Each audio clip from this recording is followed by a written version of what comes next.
You can have a normal day and still feel tired inside. Nothing terrible happened.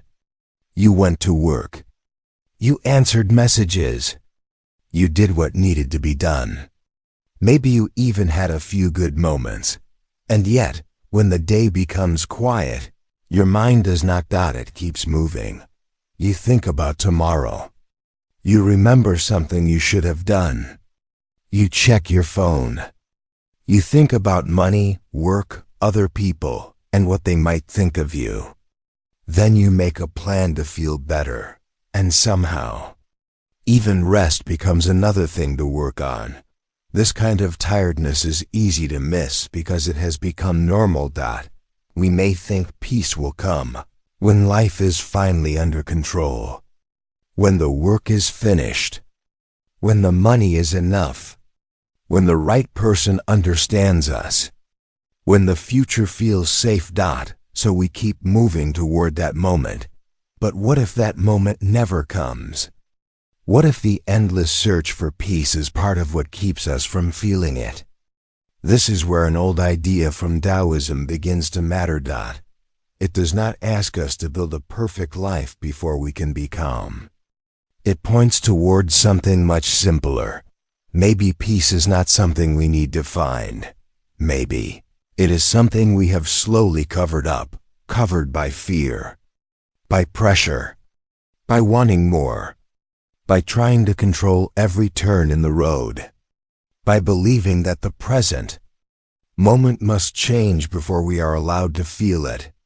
Ease. The strange part is that none of this feels like a problem while we are doing it. It feels like life, and that is why we can forget another way of living. The basics of inner peace may not be new skills waiting for us to learn. They may be simple things we once understood without thinking about them. The question is not only how to become peaceful. It is why we became so determined to fight everything that keeps us from peace. And beneath that struggle is one habit we rarely notice: our constant need to control what happens next. The more uncertain life feels, the tighter we try to hold it. We make plans. We check things again. We think about what could go wrong.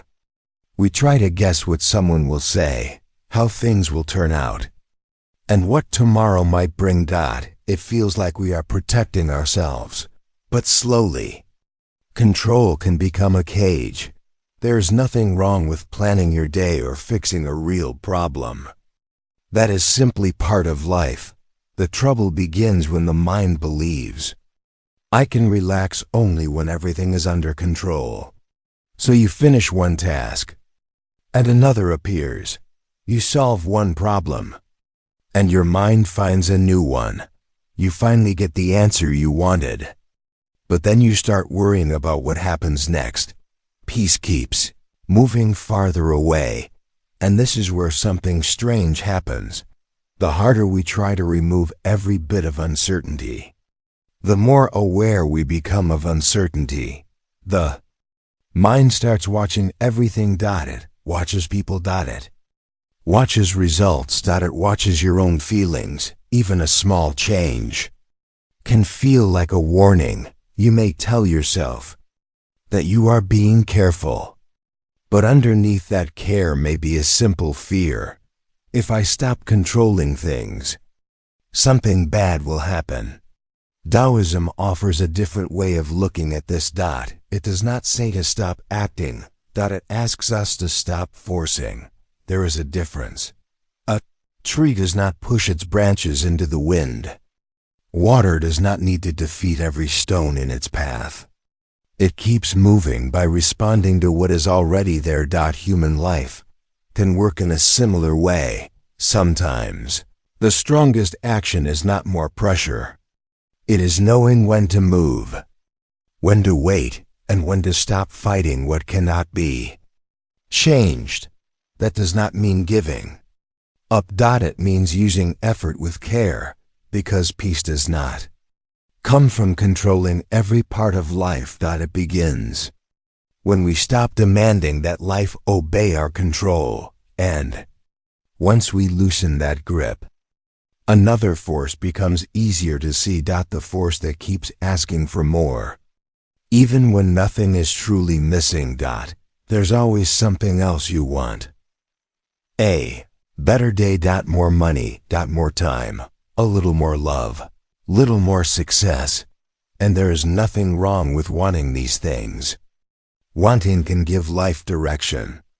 It can help us grow, build, and care about what matters. The trouble begins when wanting becomes the way we live.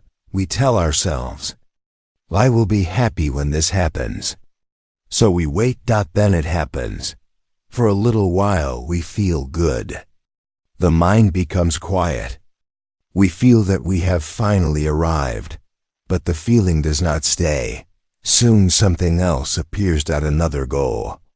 Another problem. Another thing we think we need.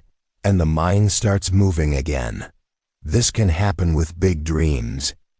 But it can also happen in very small ways. We want tomorrow to be better than today. We want someone to understand us. We want a difficult feeling to disappear. We want life to look different before we allow ourselves to relax without noticing. We turn peace into a reward. We say, first I need this. Then I can be at ease. But there is always another this. Taoist wisdom points towards something much simpler. It does not tell us to stop caring or stop having goals. It asks us to notice when wanting has taken control of our inner life. There is a quiet difference between choosing something and believing you cannot be okay without it. One gives direction, the other creates dependence. When every desire becomes a condition for happiness, the present moment is never enough. We are always living toward the next moment, and the strange thing is, we may already have enough to feel some peace, not enough to have everything. Just enough to stop fighting the moment we are in. This is the power of simplicity. It is not about having less for the sake of having less. It is about needing less from life before allowing yourself to breathe. But even when we understand this, the mind does not simply stop wanting. Something deeper keeps driving it. A need to become someone safe, someone successful, someone worthy. And that takes us beneath desire itself, to the self we are always trying to protect. At some point, wanting more becomes wanting to prove something. You do not just want success, you want to be the kind of person who succeeds. You do not just want respect, you want to be seen as strong, smart, useful, or important. And slowly, that picture of yourself can become something you have to protect. Then a small mistake feels much bigger. Someone disagrees with you, and it feels personal. You fail at something, and the mind does not simply say, that did not work. It says, maybe I am not good enough. That is the hidden weight of identity. We all need some sense of who we are. It helps us make choices and understand our place in the world. But when that picture becomes too fixed, life starts to feel dangerous. Because life keeps changing. People change their minds. Plans fail. Bodies grow older. Skills become weak. Someone else may become better. A person we wanted to impress may not care, and every change can feel like a threat to the person we think we must be. So we defend ourselves, we explain, we prove. We hide mistakes, we hold on to old ideas because changing them feels like losing ourselves. But think about what that does to the mind. It has to keep watch all the time. Is someone judging me? Did I look weak? Did I say the wrong thing? Am I still successful? Am I still enough? A mind that is always protecting an image cannot fully rest. This is where the Taoist view becomes very quiet, but very powerful. Maybe strength does not always mean becoming harder. Maybe strength can mean becoming flexible. A tree that bends in the wind is not weak because it moves. Its ability to bend helps it remain standing. Same can be true for us. We do not have to defend one fixed version of ourselves. We can admit that we were wrong. We can change. We can fail without becoming failures. We can lose something without believing we have lost our worth. This does not destroy the self. It gives the self room to breathe. And perhaps that is another forgotten part of peace. The less we need to prove who we are, the less we need to fight every moment that challenges us. But there is an even harder test. It is one thing to loosen our grip on an image of ourselves. It is another thing to loosen our grip when life itself gives us something we never wanted. That is where the deeper struggle begins. There are moments when life hurts, and the first thing we do is argue with what happened. We replay the moment. We imagine a different ending. We ask why it had to happen this way. We wish someone had acted differently. We wish we had made a better choice. The pain is already there, but now the mind adds another pain. This should not be happening. That second struggle can last for hours, days, even years. Life will bring loss, change, mistakes, rejection, and things we cannot fix. We cannot always choose what happens, but we can choose whether to spend all our strength fighting the fact that it happened. Acceptance does not mean giving up. It means seeing clearly what is already true.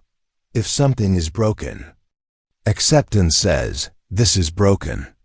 Now what can I do? If someone leaves, acceptance does not mean you stop caring. It means you stop trying to change a fact that has already become real. This is where Taoist wisdom becomes deeply practical. Wu Wei, or non-forcing, does not mean doing nothing. It means acting without fighting the nature of the moment. It is knowing when to move, when to wait, and when pushing harder will only make things worse. Think of water. Water does not defeat every rock in its path. It moves around it. It finds another way. It keeps moving without needing to prove that it is strong. That is a different kind of strength.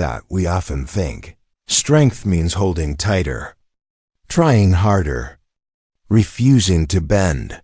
But sometimes strength is the ability to bend without breaking.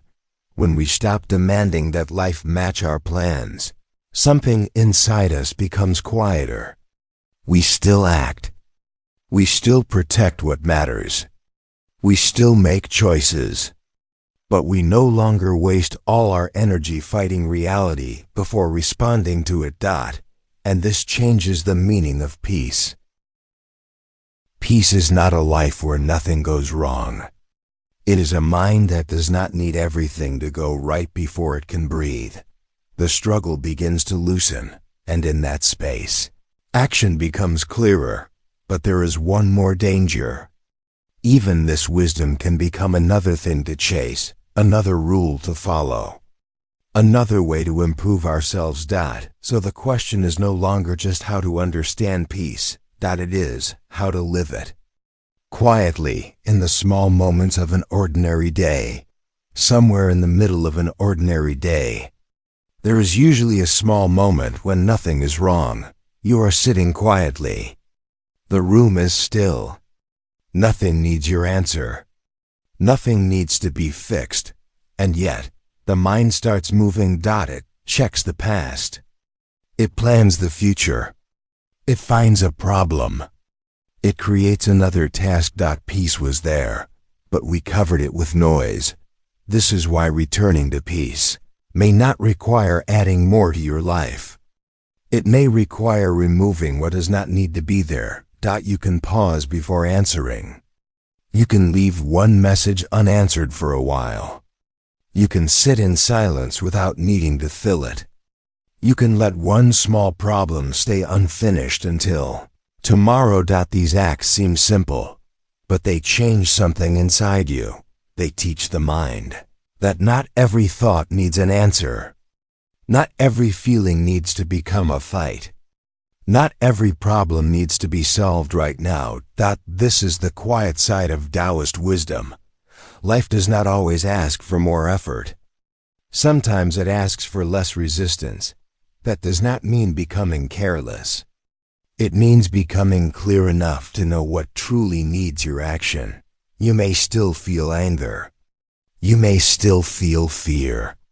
You may still have days when sadness sits heavily in your chest. Inner peace does not remove these feelings. It gives them room to pass without turning them into a war. You begin to notice the space between what happens and what you do next. In that space, you can choose. You can breathe before reacting. You can listen before defending yourself. You can accept that some things will remain uncertain. And slowly, life becomes less crowded. Not because everything outside you has changed, because you have stopped adding so much struggle to it. The strange thing is that none of this is really new. You did not need another system, another rule, another perfect routine. You only needed to notice what was already there, beneath the effort. And that leaves one final question. If peace can live in such simple moments, why did we spend so much of our lives searching everywhere else for it? Maybe the strange thing is that nothing outside you has changed. The same problems may still be waiting. Your work may still be hard.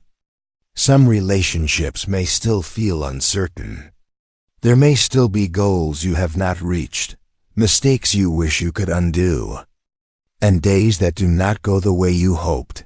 And yet, something can become different. Not the world, your way of meeting it. For so long, peace can seem like something far away. Something you will find when life is finally under control. When you have enough money. When people understand you. When your plans work. When your mind stops feeling restless. But that day may never come. Life keeps moving. The deeper lesson is not that you must build a perfect life before you can feel peace. It is that you may have been adding a struggle to experiences that were already hard enough. You wanted things to be different. You fought what had already happened. You tried to protect an image of yourself. You held tightly to things that were already changing. Little by little, the mind became tired from holding everything in place. And this is where the forgotten basics begin to make sense. Peace may not require adding more control, more goals. More rules, more effort to become the perfect version of yourself. Sometimes, peace begins when you stop adding the extra fight. You can still act. You can still care. You can still change what needs to change, but you do not have to fight reality before. You can respond to it. You can let a hard day be a hard day.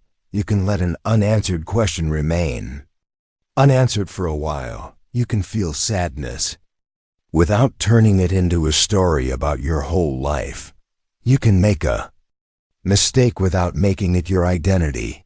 Nothing about this makes you weak. It simply means you are no longer spending all your strength fighting what is already here. Maybe that is why peace was never as far away as you thought. It was not waiting at the end of a perfect life.